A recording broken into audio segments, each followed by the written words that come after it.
Raider Nation, welcome to the Pixar in Eddie Paskal, joined once again by our two pals, Marcel Reece and Lincoln Kennedy. And gentlemen, the 2020 NFL Draft is in the books. And the last time we spoke, the Silver and Black had just taken Henry Ruggs and Damon Arnett in the first round of the 2020 NFL Draft. We've come to an end now. So let's real quick run through the guys that are the newest members of the Raiders. And Marcel, let me just start with you. And I'm going to get both your guys' takes on this fella because he intrigues me in a big way. Lynn Bowden Jr., we're going to list him as a running back. Mike Mayock said he'll really essentially be a joker for this offense. But Marcel Reece, he is about as versatile as it gets on the offensive side of the football. You know, I was trying to think back in recent history to try and find the most versatile player the Raiders have had in modern history, and I couldn't really put my finger on one. But no, in all seriousness, Lynn Bowden is special. You know, a guy with his type of versatility. And coming into the offensive guru, John Gruden's offense, it can make this guy's career. Listen, I've read all the clippings. I've listened to the interviews. I've watched film on the kid, and he is extremely smart. To grasp this offense, to get comfortable, it's going to be special and exciting to watch him play. I'm very excited too. Now, Lincoln, Marcel brought up a lot of good points about how versatile he is, at what this guy can do. You can line him at the running back. He can be in the slot. He can be outside receiver. He's going to help in special teams. What does it do for a 53-man roster to have a guy like him who can fill all of those needs? And if everything goes to plan, really fill them in a positive way too. Well, the thing is that you want to be able to have guys who can play multiple positions. Because, look, what we're dealing with, especially guys coming out of college, are those tweeners that can play versatile positions. Clemson had a lot of them on their defense. We actually got one of them, and Tanner Music we'll talk about it a little bit. But having guys that are multi-versatile that can add that added dimension to your offense or wherever they're playing gives you a little bit of an advantage. Now, what you also have to don't get pigeonholed in is because you do have a lot of weapons. When he comes out there on the field, don't want everybody triggering like trick play or think it's trick play. Don't give it away. So there's going to be times you have to use him as a decoy. There's going to be times where you can definitely use him in the offense. The more you can do. True story. They'll keep you around. That's right. Absolutely, gentlemen. And Mike Mayock and John Gruden said that they needed to add some weapons to this team. We knew headed into this that wide receiver was a position in need. So just a pick after the team picked up Lynn Bowden, at 80, the very next pick, another wide receiver, a big physical, a different wide receiver in Bryan Edwards. So Lincoln, when you take a look at him, what is he going to be able to bring to this offense in a different way than a Ruggs or a Lynn Bowden?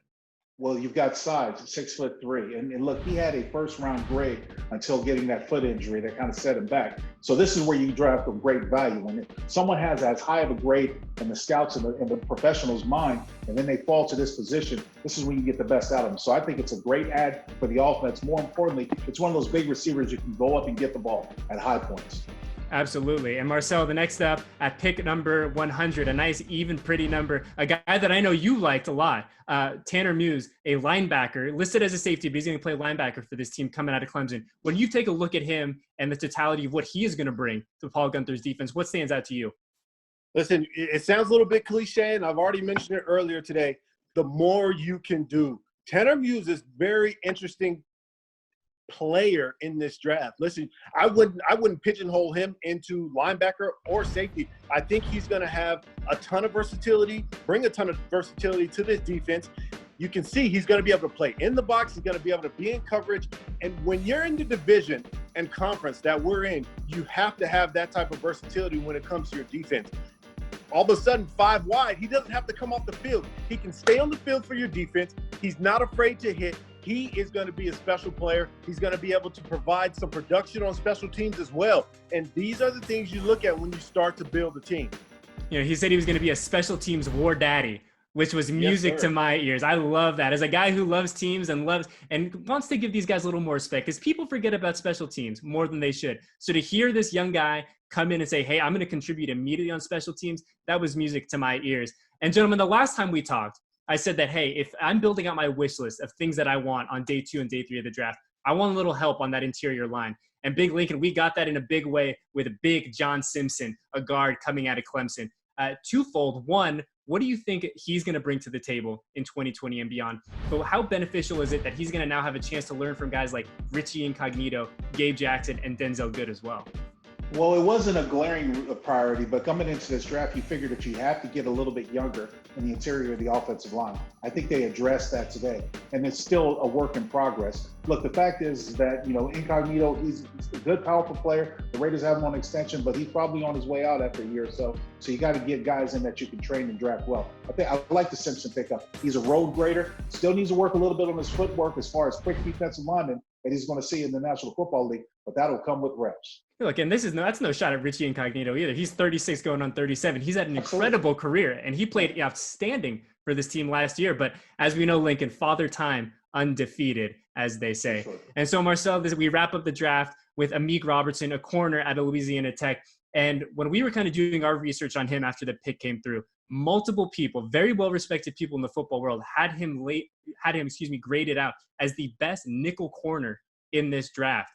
You can never have enough quality DBs. We were talking about that the other day. So how do you foresee Amik fitting in to what's going to happen in Paul Guenther's defense?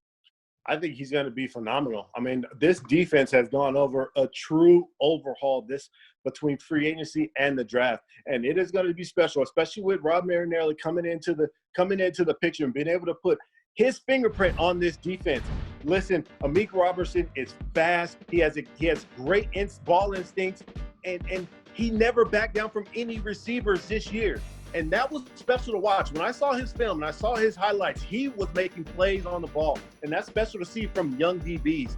And when you look at this draft in totality, we addressed two glaring needs in the first round. We got speed. We got much faster this draft. And we addressed the defense. Now all of a sudden you start getting the best players on your draft board, and it becomes a successful draft. And that's what I was looking forward to seeing Mike Mayock and John Gruden do this year, and they succeeded. Yeah, absolutely. I think everything that Mike and John did was very calculated, right? It was very for a reason, for a purpose. There were no moves that kind of left you scratching your head a little bit and not really understanding the rationale and the reasoning behind them. But one thing before we get to the rest of this stuff, guys, is I'm curious on your take as guys who are both players and who went and essentially lived your dreams out in the NFL.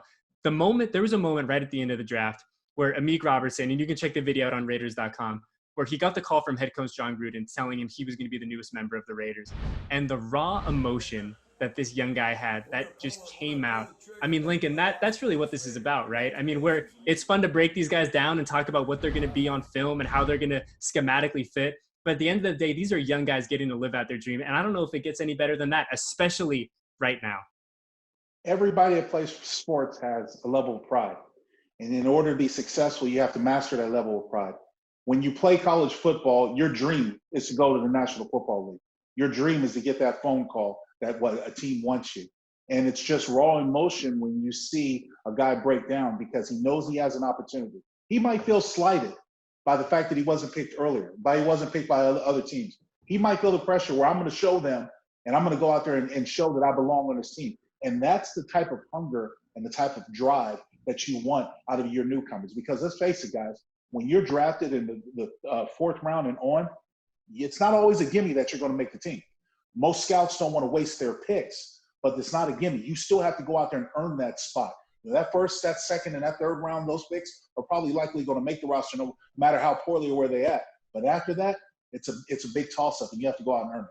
You and I both, we had let's say, how could I say it, an understatement, but we had different paths coming into this league.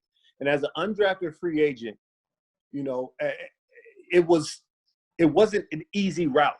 But right. Lincoln was a high draft pick, highly touted coming out of college. But at the same time, no matter where you get drafted, no matter how you get there, you have some sort of chip on your shoulder because there's only one number one pick. There's only one highest paid player, and you have to have that passion. And when you see the raw emotion coming from a guy like that, it doesn't matter what number it was that your name got called. What matters is you are now a Las Vegas Raider, and you get to contribute to this team. You get to show the world what you're made of and that you deserve to be there.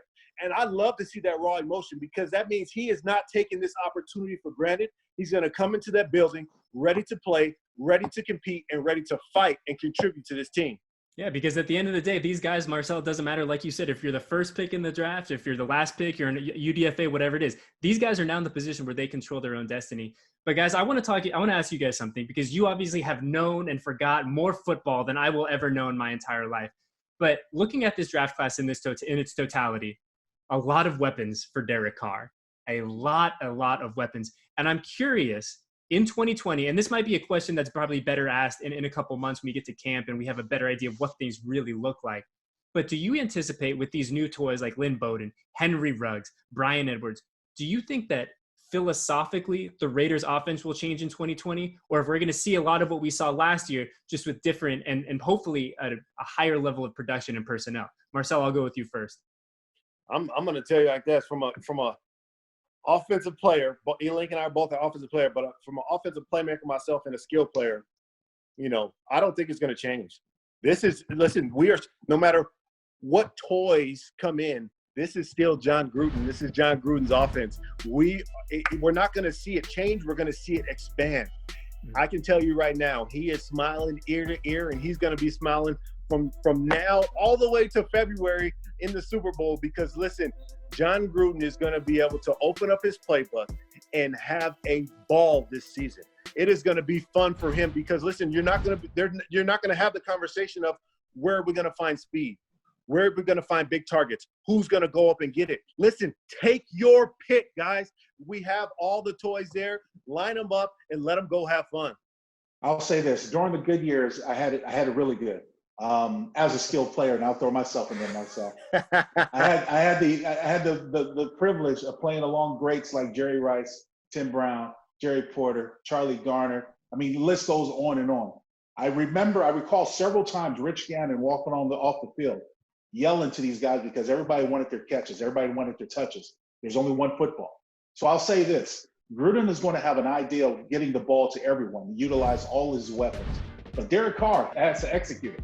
He's going to have a plethora to go to. You're going to have a backfield that's productive. You're going to have an offensive line that's going to protect you. And you've got a number of weapons around you where you have your choice to go through.